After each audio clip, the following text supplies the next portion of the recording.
अभी farmers agitation चल रहा था पंजाब के अंदर, फार्मर्स को अभी परसों उठा करके फेंक दिया गया। मैंने इस स्पीच की तैयारी के लिए, मुझे याद था बीपीआरएनडी मेरे को चिदम्बरम साहब ने दिया हुआ था। बीपीआरएनडी के अंदर एक बड़ा अच्छा चैप्टर होता था एजिटेशंस का, और वो एजिटेशन का चैप्टर बताता था कि पूरे देश भर में कितने कम्युनल एजिटेशंस हुए, कितने स्टूडेंट्स एजिटेशंस हुए, कितने फार्मर्स एजिटेशन हुए, ये सारे के सारे चैप्टर बताता था। और ये चैप्टर अगर आप देखें तो इसके अंदर पूरे आंकड़े पूरे के पूरे राज्यभर होता था और टेबल्स होते थे, बहुत अच्छे से एक्सप्लेन किया जाता था। मैंने कहा कि इसको देखते हैं लेटेस्ट बीपीआरएनडी की रिपोर्ट में। जब बीपीआरएनडी की लेटेस्ट रिपोर्ट देखी तो एजिटेशन का चैप्टर गायब,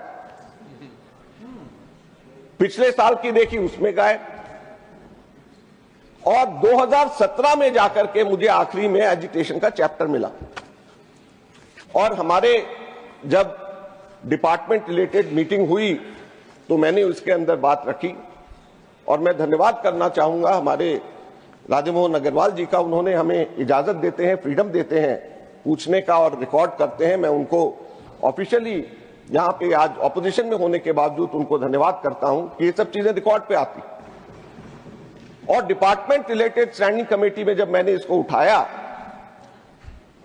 और उसके अंदर जो जवाब आया वो रिपोर्ट के अंदर है, मैं केवल वो पंक्तियां पढ़ करके सुनाना चाहता हूं।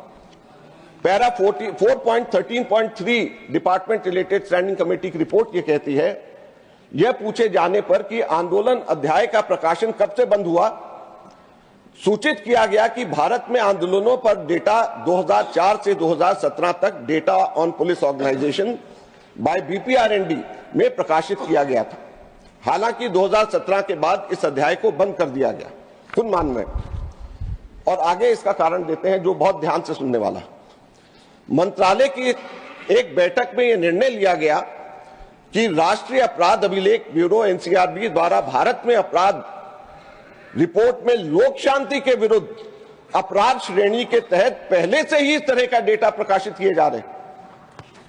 फिर मैं पढ़ना चाहता हूं, भारत में अपराध रिपोर्ट में, क्राइम इन इंडिया रिपोर्ट में लोक शांति के विरुद्ध, क्राइम अगेंस्ट पब्लिक ट्रैंक्विलिटी के अपराध श्रेणी के तहत पहले से ही आंदोलन के इस तरह से डेटा प्रकाशित किए जा रहे हैं। इसलिए निर्णय लिया गया कि एनसीआरबी इस डेटा को प्रकाशित करना जारी रखेगा और बीपीआरएनडी अब इसे एकत्र या प्रकाशित नहीं करेगा।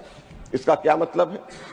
इसका मतलब यह है कि आंदोलन को गृह मंत्रालय यह मानता है कि यह अपराध की श्रेणी में और यह क्राइम है।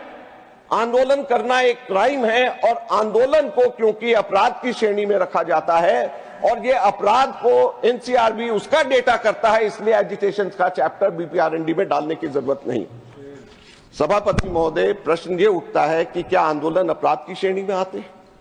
जब वंचित एवं शोषित व्यक्ति सब जगह से हार कर लोकतांत्रिक तरीके से अपनी आवाज को जनता के सामने करता है तो क्या वो अपराधी बन जाता है, अपराधी की श्रेणी में आ जाता है? मूल प्रश्न यह है कि हमारे किसान क्या अपराधी हैं? क्या हम लोकतंत्र में हैं या हम पुलिस स्टेट के अंदर हैं कि जबकि हम एजिटेशन का डेटा इकट्ठे करने की जगह अब अपराध जो है पब्लिक ट्रैंक्विलिटी को जो खराब करेगा उसके श्रेणी के अंदर ये आ जाएंगे। मैंने साथ साथ में एजिटेशन के चैप्टर से एजिटेशन के किस तरीके से परिभाषित किया जाता है उसको मैंने देखा। एजिटेशन को जो हमारे समय में परिभाषित किया जाता था वो असल में महात्मा गांधी के एजिटेशन की परिभाषा थी, और वो कहती है agitations are collective expression of dissatisfaction with the state authorities and others on a variety of issues like education, essential services, transport facilities, wages, etc. In a democratic system, expression of protest by different groups, subgroups of public is a common feature. Police personnel of both the states and CAPFs need to consciously strive for upgrading their professional skills and behavior skills in order to manage crowd agitated over any perceived real or imaginary cause of injustice, dissatisfaction against the authorities or some other sections of the society without use of force as far as possible. तो जो agitation का जो मूल भावना थी, जो उस agitation करने का लोकतंत्र के अंदर एक अधिकार दिया गया था, उस अधिकार को एक तरीके से खत्म कर दिया गया। और इसमें आंकड़ों में भी फर्क आते हैं। 2016 के आंकड़े जो 2017 की रिपोर्ट में आखिरी बार जो प्रकाशित किए गए, बीपीआरएनडी की एजिटेशन चैप्टर में 1,15,000 आंदोलन को उसके अंदर दिखा गया और 2016 के एनसीआरबी के अपराध की श्रेणी के अंदर मात्र 72,000 उसको मेंशन करे गए, यानी 37% जो आंदोलन हुए वो पूरे के पूरे गायब कर दिए गए। और ये मंशा हमारी सरकार की है कि ना केवल इस एजिटेशन के चैप्टर को हटा दिया जाए, बल्कि हमारे देश के अंदर अलग अलग स्थानों के ऊपर जो एजिटेशन हो रहे हैं, उन एजिटेशन के ऊपर भी पर्दा किसी ना किसी बहाने कर दिया जाए। सभापति महोदय, बेशक ये कुछ लोगों को अभी इसकी महत्व समझ नहीं आएगा, लेकिन ये इतना महत्वपूर्ण है। अगर आप इसके ऊपर चादर डालेंगे, इन बातों के ऊपर कंबल डालेंगे, तो अफवाहें फैलाने वाले, झूठ बोलने वाले किसी भी प्रकार के कोई भी आंकड़े देंगे और उसको हम लोग किसी भी तरीके से हम लोग उसको ठीक करने, काउंटर करने की स्थिति में नहीं होंगे। इसलिए मेरा फिर से कहना है हमारे गृह मंत्रालय को, बीपीआरएनडी का जो चैप्टर एजुटेशन के ऊपर 2004 से हम लोगों ने शुरू किया था, 2017 में जो आपने बंद करा, उसको वापस शुरू करना चाहिए। इसको अपराध की श्रेणी से हटा दीजिए। एजिटेशन करना, आंदोलन करना अपराध नहीं होता। आप लोग भी जब ऑपोजिशन के अंदर थे, बीजेपी भी जब ऑपोजिशन में थी, हम लोग भी छात्र आंदोलन से निकले हैं, हम लोग भी ट्रेड यूनियन से निकले हैं, आंदोलन करते हैं। और हम वो आंदोलन भी करते हैं जिसमें पुलिस परमिशन भी होती है, जंतर मंतर पर भी बैठते हैं, भूख हड़ताल भी करते हैं। तो क्या हर आंदोलन अपराध की श्रेणी में गिना जाएगा?